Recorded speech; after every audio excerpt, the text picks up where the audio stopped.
He never imagined that the woman he married, the quiet, patient wife his own mother dismissed as useless and cast out like she meant nothing, was actually the undisclosed heir to a $500 billion technology empire. But that wasn't even the most unbelievable part. The woman he had secretly chosen over his wife, the glamorous mistress he proudly escorted into executive meetings and exclusive five-star dinners, had spent the last 8 months desperately trying to secure a partnership with that very empire. Every proposal she submitted was rejected. Every connection she chased led nowhere. She never realized the key to everything had been sleeping in the same house as the man she was stealing. Completely blinded by arrogance and convinced he was untouchable, Preston picked the one night when every powerful figure in the industry would be watching to reveal his betrayal. Cameras flashed. Billionaires, CEOs, and influential investors filled the ballroom. Many of them already knew a truth he couldn't even imagine.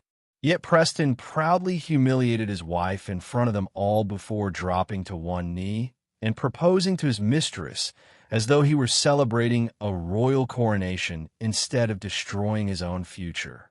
His mother had already finished what she believed was the final chapter. Earlier that day, she gathered every possession Eleanor owned, every dress, every document, every photograph, every memory folded into boxes, and dumped them onto the sidewalk as if she were clearing away forgotten garbage. To Diane Vance, Eleanor was already erased. What she didn't know was that the moment Eleanor stepped away from that house, events far beyond their understanding had already begun unfolding. Within minutes, confidential alerts reached executive boardrooms across 3 continents. Security teams activated emergency protocols. Private assistants canceled schedules. Before the sun had completely set, a convoy of Bugattis and a waiting private jet had arrived, not to rescue a broken woman, but to escort their rightful leader back to where she had always belonged. She wasn't escaping humiliation. She was returning to her throne. What happened next shattered everything Preston believed he had built. Doors that once opened at the mention of his name slammed shut forever. Investors refused his calls. Corporate boards quietly removed him from consideration. Partnerships disappeared overnight. Years spent cultivating influence vanished because of one decision he believed would make him stronger. Now ask yourself one question before scrolling away. If the woman you publicly humiliated turned out to own the very empire your new partner had been desperately trying to enter, what exactly did you destroy? And what does that reveal about real power, the kind that never demands attention because it doesn't need to? This isn't just another dramatic story. It's a reminder that true worth rarely announces itself. The people society overlooks are often the ones holding opportunities no amount of money or influence can buy. As this story unfolds, think carefully, what would you have done differently? Share your thoughts below. I read every comment. And if stories like this keep you thinking long after they're over, subscribe because every week we bring you stories that entertain, surprise, and leave a lasting impression. The morning everything changed began like countless mornings before it. Eleanor Vance stood quietly ironing her husband's shirt, not because anyone expected her to, but because 12 years of marriage had taught her that small, unnoticed acts of love were the only gestures Preston accepted without complaint. She carefully smoothed the collar, placed the freshly pressed shirt on the bedroom door, and stepped back. It was the familiar posture of someone who had spent years pouring herself into a life that had stopped giving anything back. Across the room, Preston was already glued to his phone. He had started the conversation before he was fully awake. Eleanor no longer asked who called him at 6 in the morning because she already knew. Women often recognize betrayal long before they can prove it. It's hidden in the pauses, in a softened voice, in a silence reserved for one particular person. Preston Vance served as regional director of Vance Capital Ventures, a respectable investment firm whose reputation rested as much on his relentless networking as on the powerful connections inherited through his mother. He had mastered the art of walking into a room and instantly identifying who held influence. Attractive in photographs, effortlessly charming in first impressions, he possessed the kind of confidence that faded only when someone looked closely enough. Eleanor had spent 12 years looking closely. She married him when she was just 23, carrying a grief she had never fully shared. Only 6 months before their wedding, her grandfather, Theodore Whitmore, had passed away, leaving behind far more than memories. The young woman who smiled in those wedding photographs was already carrying the weight of a future she wasn't ready to reveal. Preston mistook her quiet nature for innocence. He never cared enough to discover what lay beneath that silence. Had he asked even once, everything might have unfolded differently. 3 years before that ordinary morning, Eleanor sat inside a private office on the 44th floor of a building whose name appeared nowhere outside. Across from her sat Gerald Ashford, chief legal counsel for the Whitmore Legacy Trust. The office carried the unmistakable scent of polished cedar and generations of unimaginable wealth. Gerald carefully slid a leather-bound document across the desk as though it were history itself. "You are the sole successor to Whitmore Global Technologies," he said calmly. "At its current valuation, the company is worth approximately $504 billion. Control transfers whenever you choose.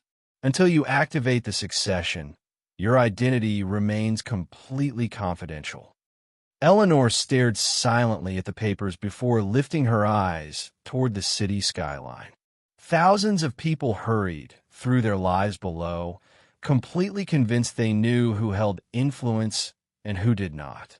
"I need more time," she whispered. Gerald simply nodded. He had expected exactly that. "The trust has waited 70 years," he replied. "It can wait a little longer."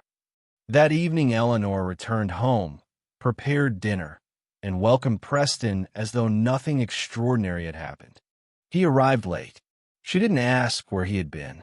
They ate together in the uncomfortable silence of two people sharing a dining table, but no longer sharing their hearts. She never mentioned the meeting. She never spoke about Gerald Ashford or the inheritance that legally belonged to her, because her grandfather had taught her one lesson Preston never understood. The most powerful person in any room is usually the one nobody notices. Back in the present, Preston ended his call, adjusted his tie, and casually informed Eleanor that his mother would stop by later to pick up a few things. He never even looked at her while speaking. Eleanor froze, the iron still warm in her hand. She understood those words perfectly. This wasn't about collecting belongings. It was about ending a marriage. Diane Vance had already made her decision, and whenever Diane decided something, Preston simply obeyed. He always had. At exactly 2 o'clock, Diane arrived in a black SUV accompanied by 2 hired movers. She entered the house Eleanor had lovingly maintained for over a decade with the detached confidence of someone crossing another task off a checklist. Without hesitation, she instructed the men to remove everything belonging to Eleanor. By 3:15, Eleanor's clothes, books, treasured family photographs, and even the small ceramic dish that held her wedding rings were scattered across the sidewalk. Diane brushed invisible dust from her hands, stared directly at Eleanor, and spoke only 4 words. "Preston has moved on." Eleanor slowly surveyed the belongings lying across the pavement before looking back at Diane. Then something unexpected happened. She smiled, not with anger, not with heartbreak, but with the quiet certainty of someone whose final piece had just fallen perfectly into place. She calmly reached in her pocket, unlocked her phone, and placed a single call. Neither Diane nor Preston could have imagined what that one conversation would unleash. Because Eleanor had never been waiting for Preston to become a better husband. She had been waiting for the exact moment he proved he never would.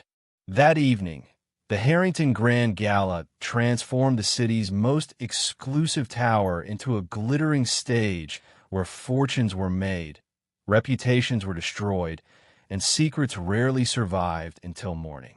40 floors above the streets, beneath crystal chandeliers and surrounded by the world's financial elite, legacy families mingled with ambitious newcomers while pretending status erased history. Preston Vance had spent 3 relentless years earning his invitation. Tonight, he arrived proudly with Vanessa Holt on his arm. In his eyes, Vanessa represented everything he believed Eleanor could never become. He had absolutely no idea how catastrophically wrong he was. Vanessa Holt was everything Preston had convinced himself Eleanor could never be. She was polished where Eleanor was quietly elegant, outspoken where Eleanor carefully chose every word. Confidence radiated from her, or at least the appearance of it, and Preston had always confused volume with strength. To him, charisma mattered more than character. He mistook performance for substance and never realized the difference.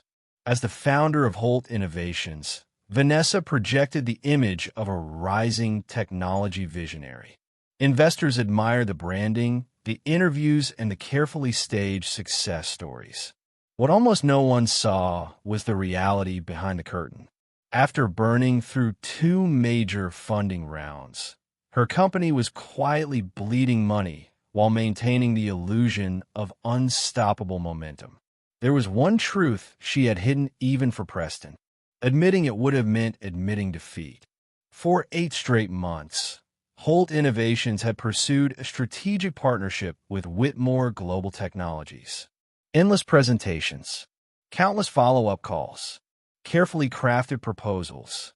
Every attempt ended the same way, with another courteous rejection that left no room for negotiation. Not once did Vanessa connect the Whitmore name to the woman Preston had spent 12 years taking for granted. Why would she? Eleanor had never mentioned it. Preston certainly never asked. And the Whitmore Legacy Trust had spent decades ensuring that the identity of its future leader remained completely hidden. No interviews, no public photographs, no magazine profiles, absolute silence. Without realizing it, Vanessa had spent months begging for approval from the very woman whose marriage she was helping destroy. Tonight, however, none of that occupied her thoughts. She believed everything she had worked toward was finally about to become hers. Eleanor arrived at the Harrington Grand Gala alone. Her invitation hadn't come from Preston. It had been delivered directly by the Harrington Foundation 3 weeks earlier, honoring a standing invitation quietly reserved for members of the Whitmore family for over 4 decades. She chose a simple navy gown. No diamonds, no dramatic entrance, no attempt to attract attention. Because Eleanor understood something many powerful people eventually learn. The quieter your presence, the more closely the room begins to watch. She took her place at table 9, slightly removed from the center of the ballroom near the eastern windows, where the city lights shimmered below like scattered stars. Then she observed.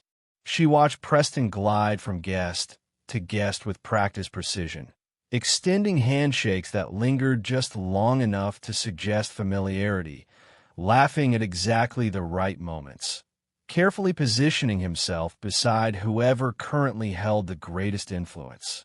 She watched Diane Vance, standing near the bar, wearing the satisfied expression of a commander convinced her campaign had already been won. And finally, Eleanor's attention settled on table 2. 2 men, 1 woman, gray suits, no name badges, no effort to introduce themselves. They carried the unmistakable calm of people who never needed to seek influence because influence naturally came to them. Among them sat Gerald Ashford, The instant Eleanor entered the ballroom, their eyes met. Gerald offered the smallest, almost invisible nod. She returned it just as subtly. Nothing more was needed. At precisely 9:47 p.m., Preston stepped onto the stage and approached the microphone. The conversations faded almost instantly. People sensed that something unusual was about to happen. He smiled with the effortless confidence that had opened so many doors throughout his career. He spoke about gratitude, about ambition, about the people who had stood beside him during his journey. As he spoke, the attention of the ballroom slowly drifted toward Eleanor. She remained perfectly composed. Her breathing never changed. Her expression never moved. But Preston wasn't looking at her. His eyes remained fixed on Vanessa. Then, without warning, he crossed the floor toward Eleanor. He reached for her hand, not with affection, but with the calculated grip of someone preparing an unforgettable performance.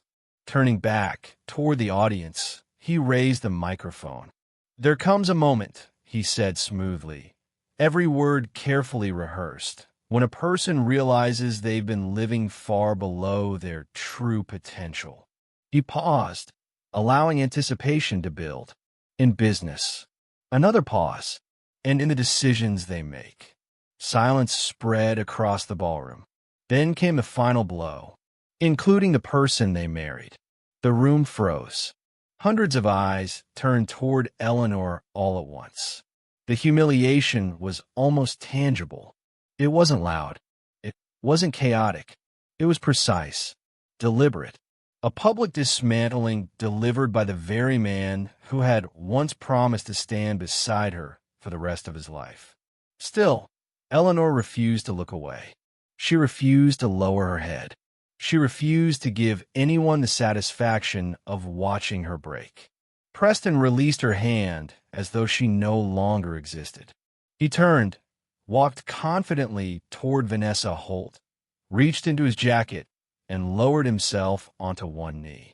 A wave of astonished gasps swept through the ballroom.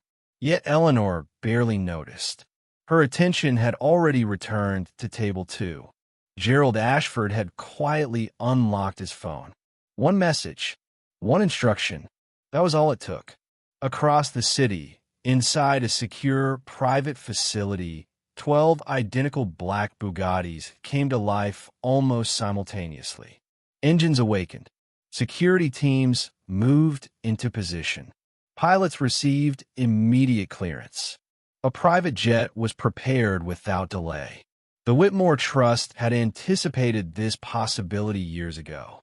There was a protocol for the exact moment its heir was publicly humiliated, publicly abandoned, and finally released from every remaining obligation tying her to an ordinary life. The directive contained only 3 words. Bring her home. Not the house she had just lost. Her real home. Still, nobody inside the ballroom understood what had begun unfolding. Not Preston. Not Vanessa. Not even Diane, whose satisfied smile grew wider with every congratulatory whisper she overheard. The 3 people seated at table 2 weren't simply lawyers. They were members of the board of Whitmore Global Technologies. And something even more astonishing connected nearly every influential guest in attendance. The executives, the billionaire families, the veteran investors, the industry legends. They already knew exactly who Eleanor Whitmore truly was. Long before the gala had begun, many of them had accepted their invitations for one reason alone. They wanted to witness Preston Vance make his choice. Now they had, and there would be no undoing it. So consider this. What happens when an entire room of powerful people watches someone destroy their own future without realizing it?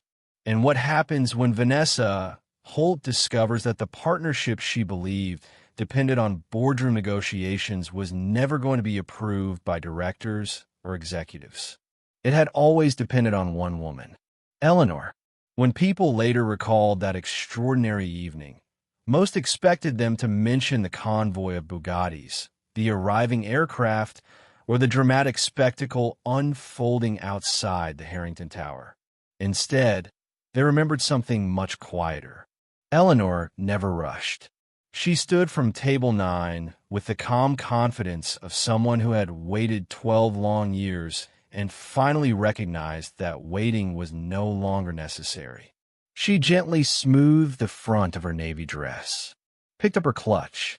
Then, instead of walking toward the exit, she moved directly through the center of the ballroom, straight toward Preston. Conversations dissolved into whispers. The proposal had struck the room like a stone dropped into still water, and waves of realization were spreading through every table. Vanessa remained beside Preston, proudly displaying the engagement ring as cameras continued flashing around them. Her smile was flawless, practiced, almost too perfect. Preston accepted congratulations with visible relief, convinced he had just begun the happiest chapter of his life. He didn't notice Eleanor approaching until she stood only a few feet away. When he finally looked up, something changed in his expression. It wasn't remorse. Not yet. It was uncertainty. The uncomfortable realization that the woman he believed he had erased hadn't disappeared at all. Eleanor stopped in front of him. She studied his face quietly, not with sadness, not with anger, but with the calm finality of someone looking one last time at a chapter already finished before turning the page forever. Then Eleanor turned to Vanessa. For a brief moment, neither woman spoke. Finally, in a voice so calm that only the three of them could hear, Eleanor broke the silence. "Congratulations, Vanessa. I truly hope the partnership you've been chasing finally works out." Vanessa's smile faltered, only for an instant, but it was enough. There was something about the way Eleanor emphasized the word partnership, something deliberate, almost knowing, that sent an unexpected chill through her. She couldn't explain why, but for the first time that evening, certainty slipped from beneath her feet. Without another word, Eleanor turned away. At exactly 10:22 p.m. she stepped through the grand glass doors of Harrington Tower. Then she stopped. The convoy had already arrived. 12 obsidian black Bugatti Chiron profiles stood perfectly aligned along the entrance, their engines quietly idling in flawless formation. Every vehicle was positioned with military precision, creating a corridor of polished black stretching the entire length of the boulevard. Beyond them, the Harrington family's private runway glowed beneath the night sky. At the far end, a sleek private jet waited with its navigation lights blinking steadily, almost like a living heartbeat patiently anticipating its only passenger. A man wearing a charcoal suit stepped forward from the lead vehicle. Eleanor recognized him immediately. Clifton Reeves. For 3 decades, he had served as head of security for Whitmore Global Technologies. Long before Eleanor understood her inheritance, her grandfather had quietly entrusted Clifton with a single responsibility: protect her, even if she never knew he was there. He stopped in front of her and offered a respectful nod. Miss Whitmore, not Mrs. Vance, not Eleanor Preston had tried to define. Miss Whitmore, the name she had been born with, the name protected by the Legacy Trust, the name that carried the authority to reshape billion-dollar industries with a single signature. "The board has assembled," Clifton said calmly. "They're ready whenever you are." Eleanor looked at the waiting convoy, then at the aircraft, then back at Clifton. This was the moment everything changed. Yet instead of entering the waiting car, she did something no one watching from inside the tower expected. She turned back toward the building. For exactly 45 seconds, she stood motionless, facing the towering glass entrance. Not because she was uncertain, not because she regretted anything, but because Eleanor Whitmore believed every chapter deserved to be closed properly before another could begin. Through the glass, she could still see the ballroom. Preston had already resumed working the room. Only minutes after publicly ending one marriage and announcing another future, he was shaking hands, exchanging business cards, laughing with investors as though nothing extraordinary had happened. That was who Preston had always been, a man who moved on before the previous moment had even finished breathing. Near the bar stood Diane Vance, still wearing the satisfied expression of someone convinced she had finally won. But Vanessa wasn't smiling anymore. She stood frozen, phone in hand, eyes locked on the screen. Even from outside, Eleanor recognized that expression instantly. Confusion, disbelief, the beginning of panic. 4 days earlier, Eleanor had sat across from Gerald Ashford inside the private office on the 44th floor. During that meeting, she made 3 decisions. The first was simple. She would attend the Harrington Gala. The second was far more strategic. She authorized Gerald to prepare formal notifications for every company still waiting for partnership approval from Whitmore Global Technologies. Those messages would remain unsent until one precise trigger. The moment Eleanor walked through the front doors of Harrington Tower. Not before, not a minute early. The instant she stepped outside. The third decision would quietly dismantle Preston Vance's professional future without shouting, threats, or revenge. She signed the authorization with the same calm hands that had folded his shirts every morning for 12 years. The email Vanessa now stared at arrived exactly as planned. It came directly from Whitmore Global Technologies. The notice informed Holt Innovations that its partnership application had been reviewed at the highest executive level. Its status was no longer pending. It wasn't merely rejected. It had been permanently closed. There was an important legal distinction. The message explained it clearly. A rejection could eventually be challenged. A closed application could not. No appeal. No resubmission. No future consideration. No restructuring under another company name. No second chance. The opportunity itself no longer existed. At the bottom appeared a single signature. Eleanor Whitmore, Acting Chair, Whitmore Global Technologies. Not Eleanor Vance. Not the woman Preston believed he had erased. Eleanor Whitmore. Vanessa read the signature once. Then again. Then a third time. On that third reading, everything collapsed into place. The polite wife she had underestimated. The quiet woman she had replaced. The same woman whose marriage she had helped destroy.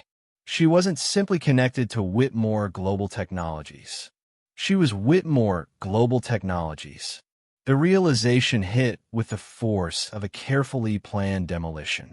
There was no explosion, no dramatic confrontation, only complete silence as every assumption Vanessa had built her future upon crumbled at once. Eleanor turned away from the building. She looked toward Clifton Reeves, toward the waiting convoy, toward the aircraft beyond it. Behind them stretched an entire city that, without realizing it, had already begun shifting beneath the weight of decisions made in complete silence. Only hours earlier, she had stood on a sidewalk beside boxes containing everything she owned. Now the hidden heir to a $500 billion technology empire calmly approached the lead Bugatti. Clifton opened the rear door. Eleanor entered without hesitation. The convoy moved immediately. Smooth, silent, unstoppable, like power that had never needed permission to exist. Yet the most devastating part was still ahead. What would Preston discover 20 minutes later when he stepped outside Harrington Tower and found the atmosphere strangely different? Why would the parking attendants suddenly avoid looking him in the eye? And what document awaited Eleanor inside Whitmore headquarters? A document capable of ending Preston's entire career before the sun ever rose. The private jet landed at exactly 4:17 a.m., not at a public airport, not at an executive terminal Preston had ever known existed. It touched down inside Whitmore Global Technologies' private aviation complex, a secure facility hidden from public view and accessible only to those carrying the highest corporate clearance. Although Eleanor had never stood there before, she recognized it immediately. Years earlier, her grandfather had shown her photographs preserved inside an old leather-bound album. He had always called it the inheritance you will grow into. Asterisk, asterisk, she was only 9 years old when she first turned those pages. One photograph had fascinated her more than any other. A private runway stretching into the distance. She traced it with her fingertip before looking up at Theodore Whitmore. "What does it feel like," she had asked, "to own something this big?" Her grandfather smiled with the quiet patience of a man who understood that some lessons cannot be taught early. They can only be understood when life makes them necessary. Then he answered, "It means that one day, when everything around you tries to convince you that you're small," he paused, "you'll always have somewhere to land."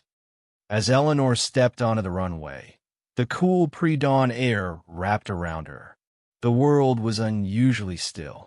4 o'clock in the morning carried a rare kind of silence.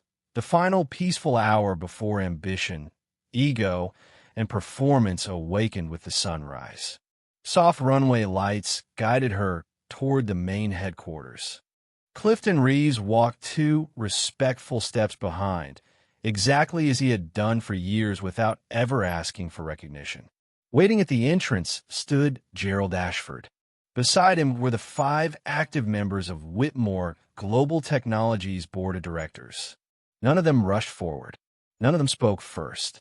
They simply stood together with the quiet composure of people who had spent years preparing for this moment. And finally, after a very long wait, were welcoming home the leader they had always known would arrive. Eleanor recognized every face waiting for her, not because she had met them before, but because Gerald had quietly sent her detailed files over the years. She had studied each one the way she approached everything in life, with patience, discipline, and complete privacy. While others chased influence through introductions and appearances, Eleanor prepared in silence. The first to step forward was the board's senior director, Catherine Ossie. Her expression was composed, but there was unmistakable warmth in her eyes. "Miss Whitmore," she said with quiet respect, "welcome home. For the first time since sunrise, for the first time since the warm iron rested in her hands, since Diane arrived with moving boxes, since the humiliation inside the ballroom, since the engagement, the sidewalk, the convoy, and the flight, something shifted inside Eleanor. It wasn't relief. Relief fades. This was something much deeper. It felt like finishing a sentence that life had left unfinished for 12 long years. She offered a small smile. "Thank you," she replied. Then, with calm certainty, she added, "Let's get to work." The boardroom occupied the highest level of the facility.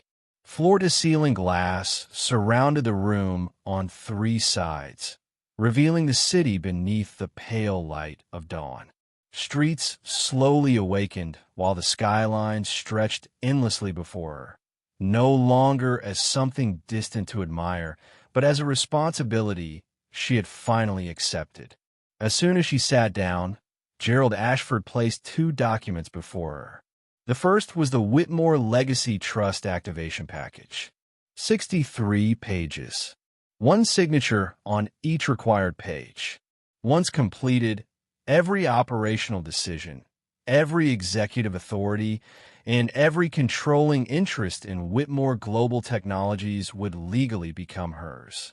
Beside it rested a much thinner folder. Eleanor's attention lingered there. She opened it slowly. The title read, Professional Network Protection Authorization. She looked toward Gerald. He chose his words carefully. The trust includes provisions to protect the incoming chair's professional ecosystem. Any individual or organization determined to present a conflict of interest, reputational threat, or direct risk may be formally flagged across our partner network. He paused before adding, That network currently includes 47 of the world's 50 largest investment institutions. Eleanor quietly absorbed the information. Then she asked, "Who's already on the list?" Gerald exchanged a brief glance with Catherine before answering. Holt Innovations. The partnership file was permanently closed according to your authorization last night. That designation has already propagated throughout our partner network. Eleanor nodded once. And Preston Vance? Silence settled over the room. Finally, Gerald answered, "That decision belongs entirely to you." For a brief moment, Eleanor's thoughts drifted backward. 11 years earlier, their first apartment had been tiny. The furniture barely matched. The kitchen window never closed properly. That afternoon, Preston had received another rejection from an investment fund. He stood in the kitchen, frustration burning through every word as he crushed the letter in his hand. Then he looked at Eleanor and said, "People like us have to fight for everything." His voice carried equal parts anger and pride. "No one's ever going to hand us success." She hadn't argued. She hadn't corrected him. Instead, she quietly realized something that stayed with her for years. He was only half right. No one was handing him anything, but her story had always been different. The inheritance waiting for her had never been about luck. It had been about timing, and she had chosen, over and over again, not to reveal it. Not because she lacked courage, not because she feared his reaction, but because she understood something Preston never did. His ambition was never her responsibility. His blindness was never hers to cure. So she waited, patiently, until life answered for her. Back in the boardroom, Eleanor picked up her pen. She signed every page of the activation package, one after another, without ceremony, without hesitation. The same quiet care she once gave to ordinary routines now transferred control of one of the world's largest technology companies. When the final signature was complete, Catherine immediately initiated the succession protocol. Within seconds, secure notifications began reaching 47 major financial institutions across the globe. Whitmore Global Technologies officially had a new chair. By sunrise, financial journalists would already be publishing the story. Then Eleanor reached for the second document, the blacklist authorization. She held the pen above the signature line. Everyone watched. Then, she placed the pen back on the table and signed. Gerald looked surprised. "The provision exists specifically to protect you." "I know," Eleanor answered softly. "But signing it means allowing them to keep occupying space in my future." She folded her hands. "I'm finished carrying them." The room remained silent. Then Eleanor looked toward Gerald again. "What I do need," she continued, "is the leadership announcement released across our entire partner network. I want the updated partnership framework published before 6 this morning. And schedule the global press conference for 9. She paused only briefly. Preston Vance and Holt Innovations don't need to be blacklisted. A faint smile crossed her face. "Once the world knows who I am, everyone else will make their own decisions." She was exactly right. By 6 o'clock that morning, every major financial publication was reporting the transition of leadership at Whitmore Global Technologies. By 7, 3 international investment firms quietly paused ongoing discussions with Vance Capital Ventures while conducting internal reviews of potential reputational exposure. By 8, Preston noticed something he had never experienced before. Silence. Calls weren't returned. Meetings suddenly required rescheduling. Emails received polite acknowledgments, but no invitations. No one confronted him. No one accused him. No one needed to. 47 institutions had reached the same conclusion entirely on their own. Preston spent the entire morning calling every influential relationship he had cultivated over 15 years. One after another, the doors simply stopped opening. Not dramatically, not publicly, just quietly, permanently. At 8:43 a.m., he called Eleanor. She didn't answer. He tried again at 8:51, again at 9:04, again at exactly 9:17. At that precise moment, Eleanor stepped onto the podium inside Whitmore Global Technologies International Press Center. Television cameras switched on. Journalists stood. The world watched as she introduced herself for the first time, not as Eleanor Vance, but as Eleanor Whitmore. 11 days later, Vanessa Holt officially dissolved Holt Innovations. Industry reports blamed financial instability. Those who understood the truth knew otherwise. The company hadn't failed because funding disappeared. It failed because every meaningful opportunity had quietly disappeared with it. Diane Vance made one phone call to Eleanor. The message was politely received by Eleanor's executive assistant. No return call was ever made. And Preston, the man who once stood beneath crystal chandeliers and declared before hundreds of witnesses that he had been living beneath his potential, spent the months that followed learning one unforgettable lesson. Influence is not the same as ownership. Access is not the same as power. And the quiet woman he believed had contributed nothing to his success had been the unseen foundation beneath nearly every opportunity he ever believed he earned on his own. By the time he understood that truth, she was already far beyond the reach of his apologies. Preston begged. At first, he reached out to the financial institutions that had quietly distanced themselves from him. When that failed, he called mutual friends, former partners, and anyone who might still be willing to speak on his behalf. One by one, every conversation ended the same way, with polite excuses and closed doors.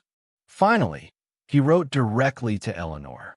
The letter arrived at Whitmore Global Technologies, where it was received by her legal department, carefully documented, and quietly filed away.